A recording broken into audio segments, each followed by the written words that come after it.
Good morning and welcome back to my YouTube channel. I'm having a really bad flare-up of psoriasis, but I promised you the video, and I'm always about being real. You can't put a filter on it, so you're just gonna have to deal with it. So today's video is going to be about mental health. How are you today? So I'm literally just going to be, I've got some notes here, so if you see me keep looking over here, it's just for the notes. But I'm just going to be going through mental health, the triggers that I have, the medication I've been on, how I try and cope with it now, just bits and bobs really.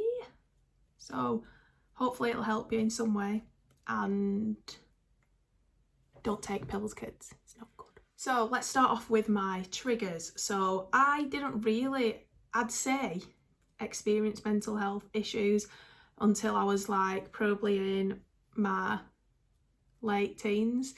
I was always a happy person. I was always smiling as a kid. I had a really good childhood, really good upbringing.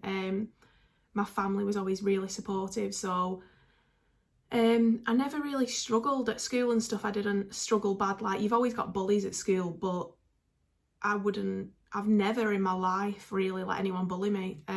That's just a mindset I have. They can try to, but they won't get far. That's just who I am. I'm not a bully, but I won't let someone bully me. I hate bullies. I always have done. My dad hated bullies. Everyone in my family does. I just hate them. Like, they only bully you because of their own insecurities. So go and deal with them instead of coming to me with them. So triggers for me. So a massive trigger for me was obviously losing my dad. Before that happened to my dad, about 6 months before, I had the first panic attack I've ever had in my life. So I must have been 20. I think I was 20, and I had the first. I'd never been on any medication or anything like that, apart from stuff to deal with like the pill and stuff like that. But other than that, I'd never been on anything. And I remember I was at Dan's flat. He had a flat at the time, and I was there, and I was just like, we were watching something on TV, and it just come over me all of a sudden. I felt like I was literally having a heart attack. Like, if you've ever had a panic attack, it's literally like I was like that. I couldn't get a breath. So I probably just over exaggerated, but it probably wasn't like that. I was probably like something like that. But yeah, I just started feeling like my heart was racing, and then I was struggling to breathe. And I remember saying to Dan, like, I feel like I'm having a heart attack. Like, I feel like I can't breathe. There's something going wrong. So Dan tried to like calm me down a bit, and it just wasn't happening. Like, I'm normally really good at calming myself down and stuff, but nothing was calming me down. So Dan phoned the ambulance because we honestly thought there was something like really bad going on. And they come in and they couldn't get my heart rate down. It just wouldn't go down. And they said I think my oxygen level was a bit low because I was breathing like really fast. I wasn't getting enough oxygen in. So they took me in the ambulance, and I remember Dan ringing my dad and saying, like, my dad was in Preston with my mum at my auntie's house, and he was like, they're taking her to hospital. She's not in a good way. Like, so I'm just telling you, do you know, to meet us there? So my dad was like, yeah, I'll meet you there. So he got from Preston to Blackpool Hospital before we got there in the ambulance, and we was in St Anne's. So we was like halfway closer. And I remember the doors opened, and my dad was stood at the bottom, and he was like, I could tell he was scared of what I was going to look like, and he was like looking in like that with my mum. And I remember as soon as I saw him, I just started smiling, and I said, even though I didn't feel all right, I was like, I'm all right. And they took me in and they did loads of blood tests and stuff like this. The reason I had that first panic attack was because my dad had obviously the 2 brain tumours, well, pituitary tumours. And I think that I'd just like stacked it up and I hadn't dealt with it. And I think inside I was worrying like mad in case something happened to him. But obviously a lot of people do that. They just keep it in and don't deal with it.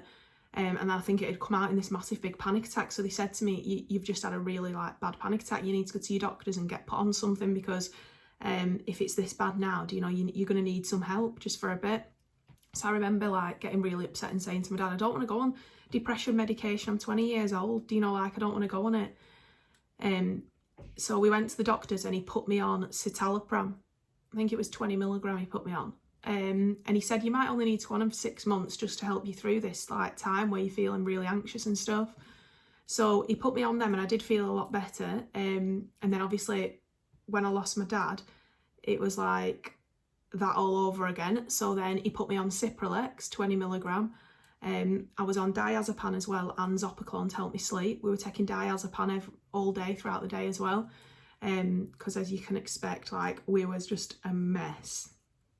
Then I was on them. The diazepam had come off after a few months and the Zopiclone, and I was on the Cipralex for about a couple of years, 3 years, something like that. And then I thought, I'm coming off them, I don't want to be on them anymore. So I come off them. Coming off them is horrific. But once I got off them, I started like looking at my diet more. I was doing more exercise and I was dealing with it more like that. But I was like, I could tell I was just hiding stuff, do you know, like I was on like a like that. And that went on for a few years, and then I think it was in 2018 I had one of like the biggest episodes of depression and anxiety and I've ever had, and I think it was just mounting up of things that I hadn't dealt with.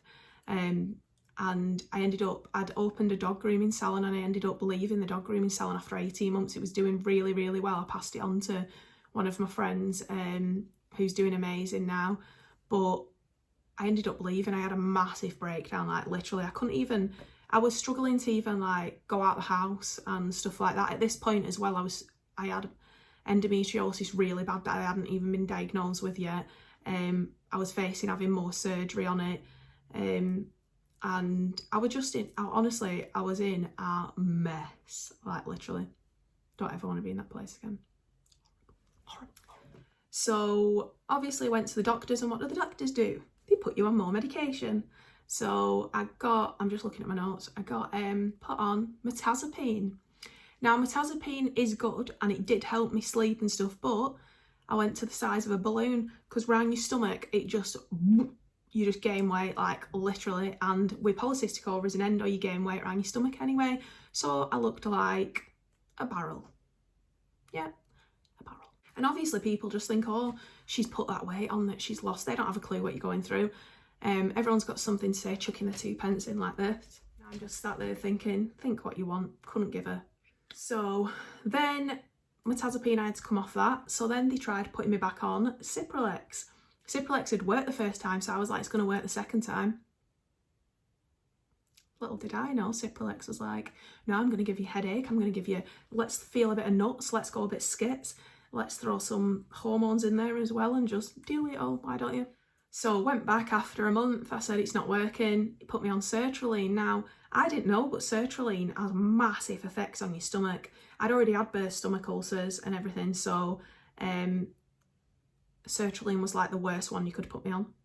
And they put me on it, and I was in hospital a week later. I had to have a camera down my throat and everything, and it was like all inflamed, all my stomach, so I had to come straight off them. So then I just thought, not a chance am I going back on any medication. Like, medication is not for me, I don't want to do it. So I just thought, I'm gonna have to get through it myself. And I am a very, very, very mentally strong person. Like, honestly, I still have days where I'm literally like, don't want to get out of bed, but I make myself. And I don't want to walk out the front door, but I make myself. So it is a mindset, honestly. You've got to be so strong-minded, especially when you've got issues like endo and PCOS that encourage depression, encourage mood swings, encourage weight gain, things like that. You've got to be so strong-minded to deal with it all. So girls out there who are battling any kind of chronic illness, anything. One of my aunties has chronic fatigue syndrome, and that's horrific. Like, when she has flares up of that, it's horrific. Anyone who has a chronic illness or an invisible illness, like what they call them, honestly, you are so strong, it's untrue. Let's go on to, so I'm not on anything now at all, apart from my lansoprazole. That's the only thing I'm prescribed for my stomach ulcers to prevent them coming back. So how do I get through it now on a daily basis? Well, I told you, don't I, do yoga. Meditation really helps. It just grounds you, brings you back down to earth, realising what's important, what's not. It's like this crisis we're going through now. At the beginning, I let it all get on top of me. I was Googling. Google is a pain in the ass, honestly. Actually, I've Googled, am I going to die of coronavirus? How does Google know if I'm going to die of coronavirus? Am I more likely to die of coronavirus with endometriosis, polycystic ovaries, B12 deficiency and psoriasis? Does Google really know that though? Does it really know it? Like literally Dan sat there and he's like, give me your phone now. Give me your phone now. And I'm like, we're not getting into a fight over this, Dan. Like this phone's gonna go around your head. But yeah, so you still have really hard times, dark days. You still have times where it gets the better of you and your anxiety's just like up there. Like literally I was Googling all, I'm not even gonna lie. I was. It's embarrassing really. Google should have took my phone off me. So yeah, my top tips going forward are do some yoga, some kind of exercise. I used to love doing all that HIIT exercise and stuff. It gets your heart going, but I just feel like with endo and PCOS and stuff, it works in the opposite way, like for your weight loss and everything.